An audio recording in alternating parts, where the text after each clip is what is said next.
महामहिम महामहिम महामहिम राज्यपाल जी, आदरणीय श्रीमान आरिफ मोहम्मद खान साहब, आदरणीय श्री प्रकाश जी,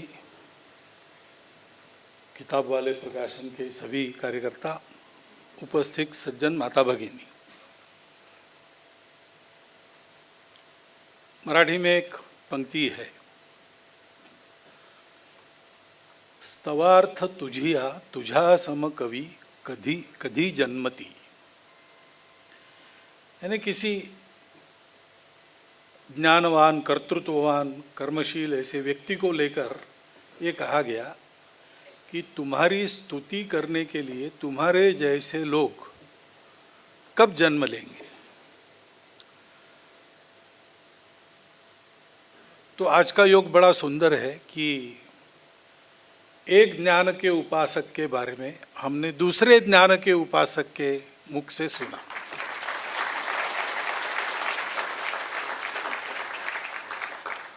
इसमें मैं कहीं नहीं बैठता हूं,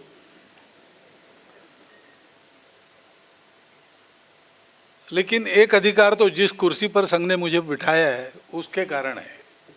हर जगह जाना पड़ता है और समझ में आए न आए बोलना पड़ता है।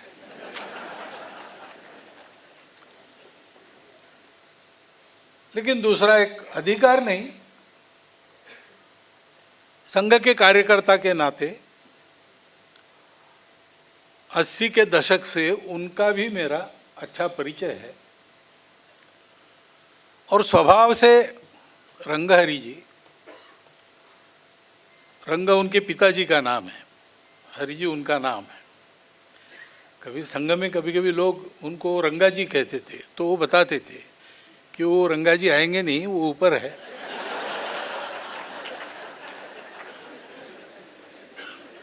अब जब उनके साथ आप रहेंगे, प्रसंग नहीं है तो उनके पास इतना ज्ञान का भांडार है वगैरह, ये आपको पता भी नहीं चलेगा। सब आयु के व्यक्ति उनके चारों ओर बैठे रहते थे, घंटों तक गपशप चल सकती। तो इसका कारण हमारे जैसे लोग भी उनके आसपास मंडराते रहे हैं। और हम स्नान करते हो न करते हो, लेकिन वर्षा हुई और छाता नहीं है तो हम गीले होंगे ही। उतना लाभ हमारा भी हुआ है। तो उनके बारे में जो कहा गया वो अक्षरशः सत्य है। जीवन पूरा उनका स्वीकृत कार्य के लिए समर्पित, और इसलिए सदैव कर्मशील रहते थे जीवन भर। अभी तो बेडरिडन है। ये स्थिति आने के पहले जो नींद का समय है रात का 5 घंटा 6 घंटा ज़्यादा से ज़्यादा होता था, उसको छोड़कर उन्होंने अपने बिस्तर को कभी स्पर्श नहीं किया। ये उनकी आदत थी कि जब सोना है तभी बिस्तर पर, बाकी समय बिस्तर पर बैठना नहीं, बिस्तर को हाथ नहीं लगाना, ताकि बिस्तर के संसर्ग से सोने की इच्छा ना हो। ऐसे वो कर्मरत रहे। और उनकी अंग्रेजी में कहते हैं स्कॉलरली रिगर। तो ये बीमारी की अवस्था जब बढ़ गई और उनका घूमना फिरना केरल के बाहर बंद हो गया, उसके बाद उन्होंने लगभग 10-15 पुस्तकें लिखी होंगी। सारे पुराने ग्रंथों, महाभारत के एक एक पात्र पर उन्होंने पुस्तकें लिखी। ज्ञानेश्वर महाराज की ज्ञानेश्वरी, उसका उन्होंने पढ़ा, अध्ययन किया मराठी में। कुछ महीने पहले उन्होंने वो पढ़कर उस पर अंग्रेजी में कमेंट्री लिखी और अभी ये पुस्तक लिखी। ऐसी उनकी क्षमता भी है, उनका ज्ञान भंडार है। और इसलिए जिनके सान्निध्य मात्र से हम लोग समृद्ध होते हैं, ऐसे व्यक्तित्वों में से वो एक है। और किताब का उनका विषय जो है वो भारत का, जैसे कहा गया, भारत का एकमात्र आदर्श है। भारत के अस्तित्व का एकमात्र प्रयोजन यही है। भारत केवल दुनिया का सिरमौर देश बना तो उसमें कोई गौरव की बात भारत के लिए नहीं है। दुनिया चाहे जय जयकार की करे, भारत को, दुनिया को ये सिखाना है कि विविधता में एकता नहीं भाई, एकता की ही विविधता है।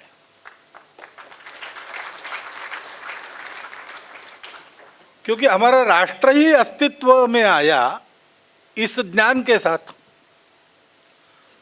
दुनिया में राष्ट्र कैसे बने, अंग्रेजी में जिनको नेशन कहते हैं, वो नेशन स्टेट है। स्टेट है तब तक नेशन है, स्टेट गया कि नेशन गया। क्योंकि मनुष्य असुरक्षित है, वैसे मनुष्य की अपनी कोई ताकत नहीं है। एक छोटा सा कीड़ा भी मनुष्य को अपने दंश से मार सकता है, और मनुष्य के पास कुछ भी नाखून नहीं, दांत नहीं, कुछ नहीं, इतना दुर्बल है। तो जब वो विचार करने लगा, समूह बनाए धीरे धीरे, तब प्रगत हुआ। लेकिन उसके पहले तो उसको एकत्र रहना ही पड़ता था। दुनिया में सुरक्षा का उपाय एक ही है, मिलकर करो। तो उसने एकत्र आना शुरू किया। लेकिन एकत्र आ तो सकते हैं, एकत्र रहना बड़ा मुश्किल काम है। क्योंकि एकत्र आने से जैसे दोस्ती होती है, वैसे झगड़ा भी एकत्र आने के कारण ही होता है। जो लोग मिलेंगे नहीं वो कभी झगड़ा भी नहीं करेंगे, जो मिलेंगे वही झगड़ा करेंगे। और इसलिए मैं मेरा के चक्कर में मनुष्यों के झगड़े होते ही है। बिना कारण पशुओं के झगड़े नहीं होते, क्योंकि उनके मैं मेरे पर भी मर्यादा है। उनका विचार इसका उपयोग करना नहीं जानता और नहीं चाहता। उसके कारण मनुष्य उसका उपयोग करना चाहता है और जानता है, तो झगड़ा करता है। तो इसलिए पहले तो कोई आधार चाहिए जो समान हो, जिसके कारण लोग मिल सके। वो समान आधार तो लोगों ने मनुष्य निर्मित आधार खोजे। हम एक क्यों है? क्योंकि हमारी भाषा एक है। जिसकी भाषा अलग है वो हमसे अलग है। यानी विविधता अलगाव का कारण बनती है। To be different is to be separate, और to be one you have to have a uniform. There is no unity without uniformity. ऐसा मानकर दुनिया चली। तो जिनको एक होना है उनको कुछ तो भी एक रखना है। तो भाषा के आधार पर स्कॉटलैंड, आयरलैंड, वेल्स और इंग्लैंड, 4 अलग अलग राज्य थे, देश थे। लेकिन विदेश से आने वाले आक्रमक से संघर्ष हुआ। वो आक्रमक और ये 4 बहुत बहुत शतक लड़ते रहे। उसमें से उनकी एक आसपास व्यवहार करने की, गाली भी देना है तो भी समझ में आए तो भी मज़ा आता है। इसलिए एक ही भाषा की होनी चाहिए। तो एक भाषा बनी उनकी। वो भाषा जब तक है तब तक वो एक है। उसमें पतलापन आ गया तो यूनाइटेड किंगडम यूनाइटेड नहीं रह सकेगा। अभी वहाँ देखते हैं स्कॉटलैंड लोग थोड़ा अलग अलग मांग रहे हैं। आर्थिक हित अमेरिका की एकता का आधार है। जब तक वो सुरक्षित है, इसलिए अमेरिका की सारी पॉलिसी अमेरिका के आर्थिक हितों की रक्षा करने वाली होती है। अरब के बिखरे कबीलों को मोहम्मद साहब ने इकट्ठा किया, एक रिलीजन दिया, उसके आधार पर इकट्ठा किया।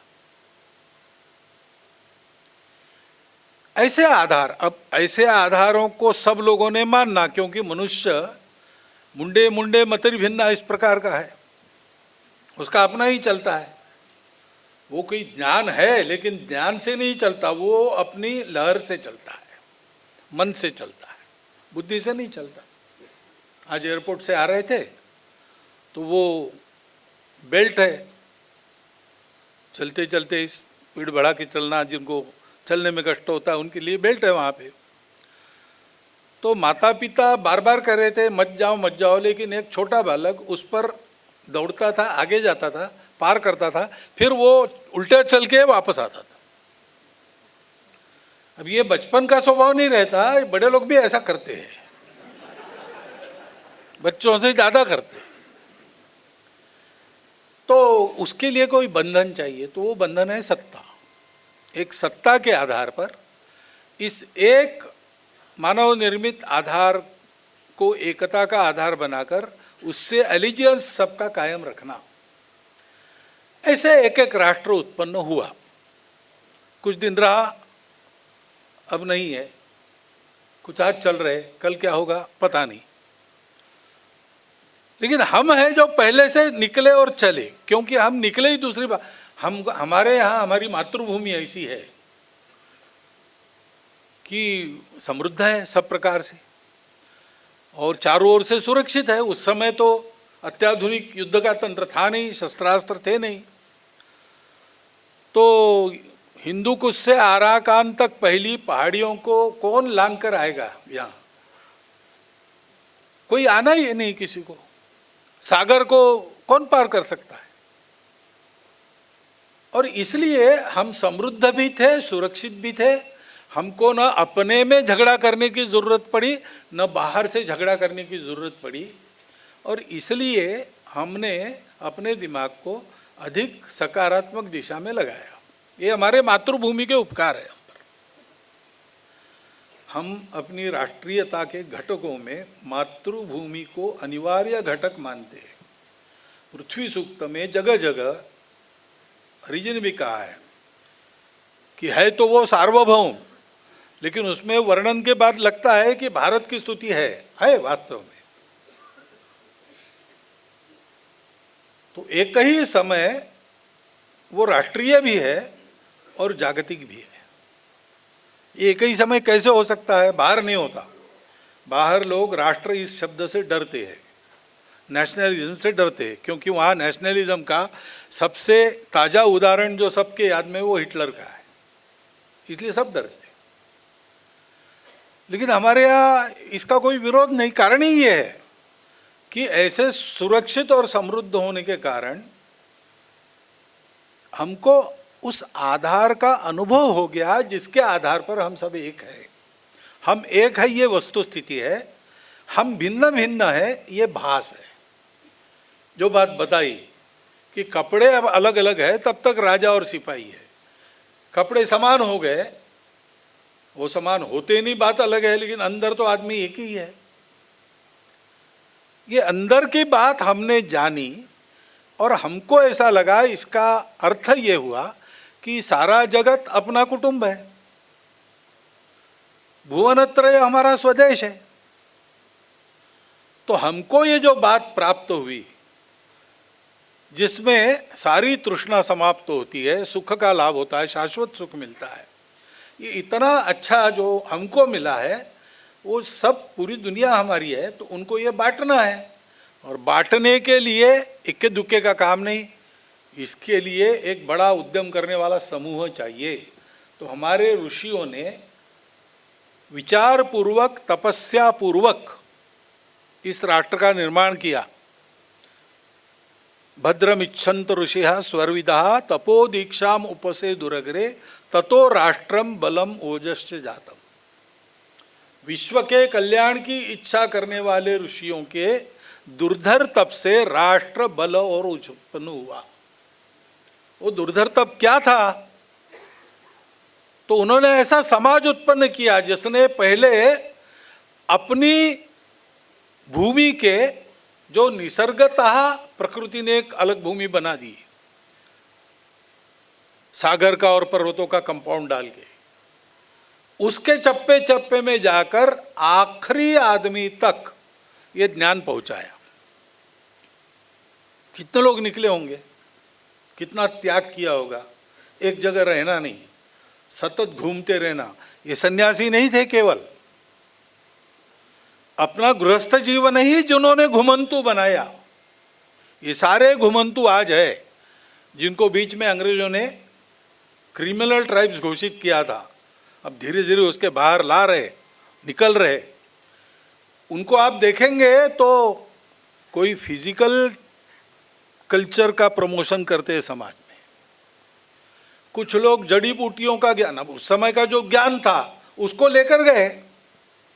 हमारे घर की दादी नानियों को, उनके पास बंटवा कैसे रहता है दवाइयों का?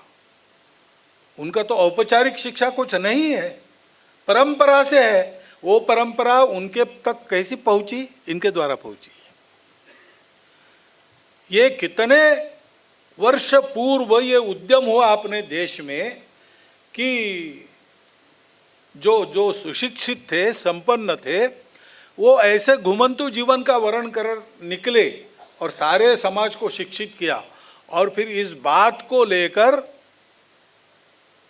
पूरी दुनिया में हमारे लोग गए, मेक्सिको से साइबेरिया तक, और ये ज्ञान पहुंचाया।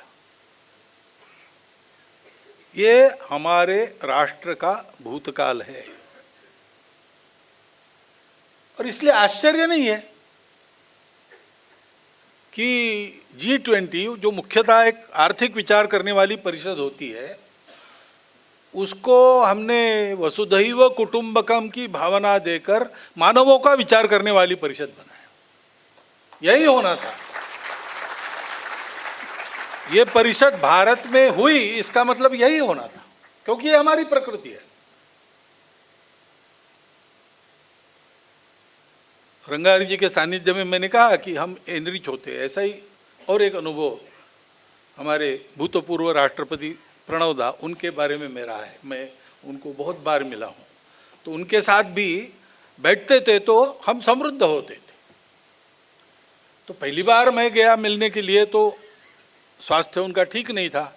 हमको ये सूचना थी 10 मिनट से ज़्यादा नहीं बैठना, लेकिन वो हम सवा घंटा बैठे। वो उन्होंने बिठाया इसलिए बैठे, लेकिन वो पहले तय हो गया और बाद में वो संसद में घर वापसी को लेकर बवाल हुआ। उनका भी स्वास्थ्य खराब हुआ, एडमिट हुए। हमको पता चला सारी अपॉइंटमेंट्स कैंसल्ड। तो हमने ये पक्का करने के लिए फ़ोन किया था। हमको मालूम था कि हम फ़ोन करेंगे, वो कहेंगे नहीं नहीं अब नहीं हो सकता, आगे देखेंगे। लेकिन हमारे लिए उन्होंने कहा नहीं, वो आपकी अपॉइंटमेंट रखी है, और फिर कहा कि 10 एक मिनट मिल लीजिए। तो हम गए, तो सवा घंटा बैठे। मैं बहुत तैयारी करके गए थे कि ये चल रहा है, और सीधा हम पर ही उंगली उठ रही संघ वालों पर, तो हमसे तो पूछेंगे। लेकिन उन्होंने हमको कहा कि अरे क्या हमको दुनिया बता रही विविधता में एकता, क्या प्लुरलिटी वगैरह वगैरह सारा लेक्चर है, हमको बताने की आवश्यकता नहीं है। भारत का संविधान ही ऐसा है, सेकुलर है। फिर 1 मिनट रुके, फिर केवल संविधान के कारण हम सेकुलर नहीं है। उस समय संविधान बन रहा था तो हमारे सारे जो बड़े लोग थे जिन्होंने संविधान बनाया, वो सब सेकुलर स्वभाव के थे। फिर 1 मिनट रुके और फिर उन्होंने कहा कि केवल उस पीढ़ी से सेकुलरिज्म हमारे में नहीं आया है, हमारी 5000 साल पुरानी संस्कृति ऐसी ही है।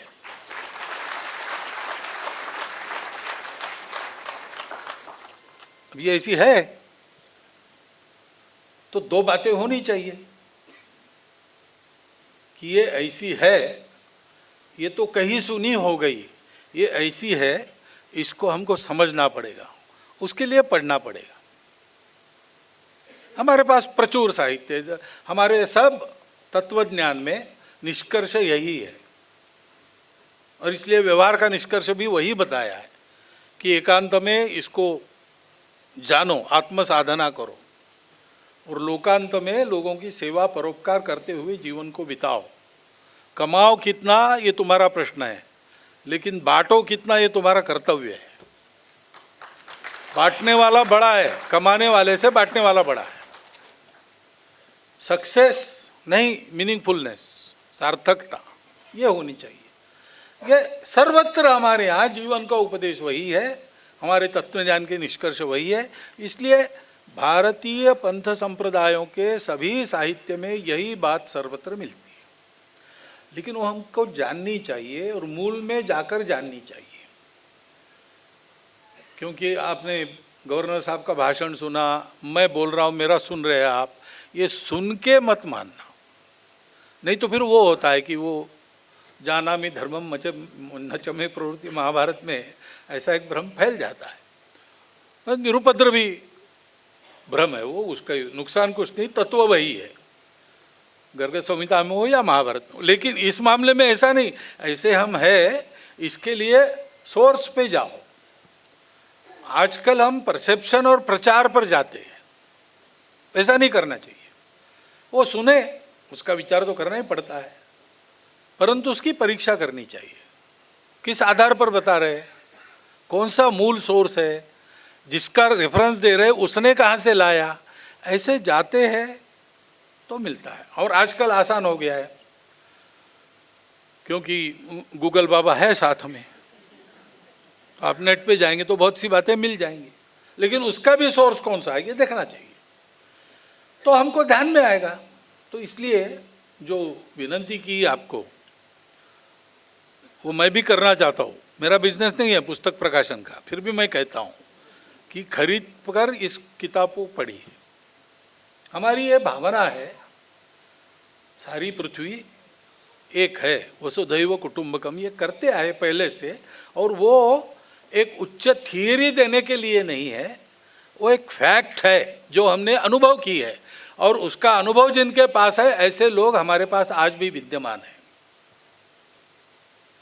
ये थियरी नहीं है, ये वस्तु स्थिति है।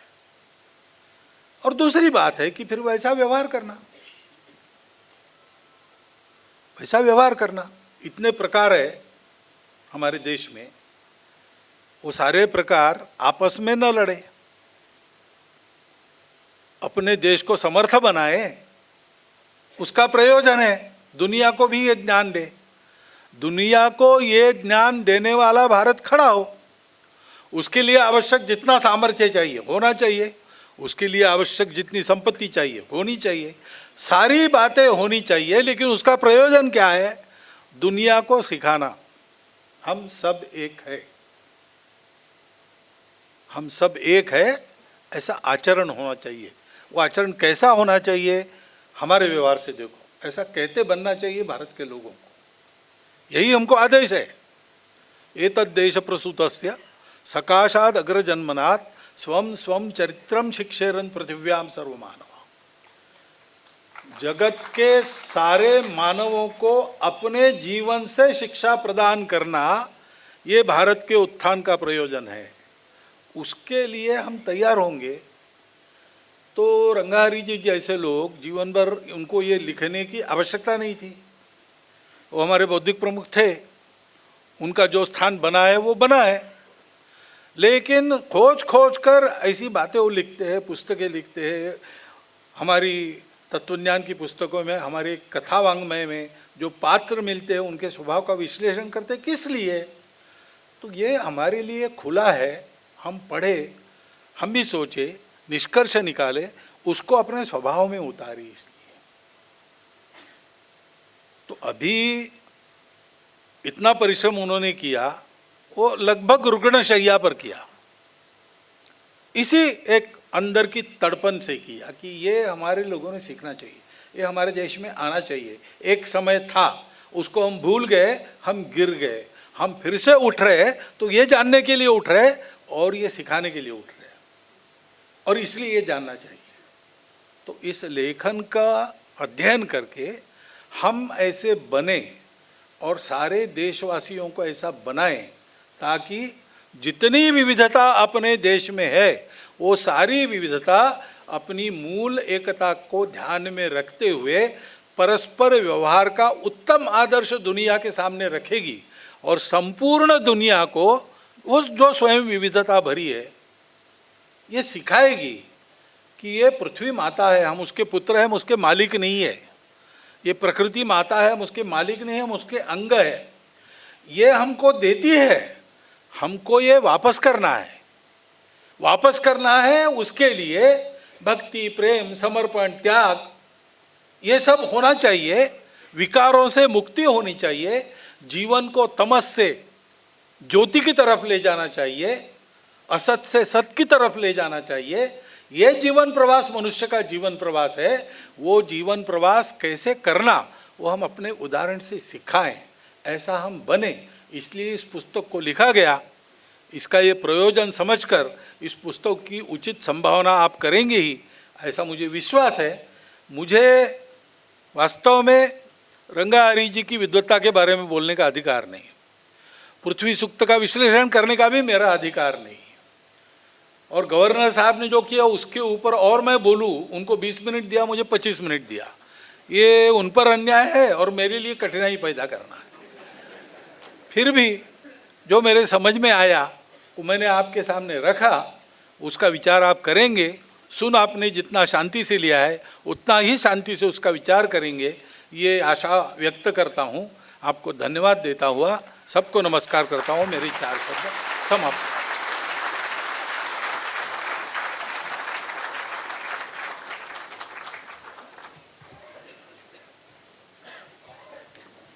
अपने प्रेरणादायी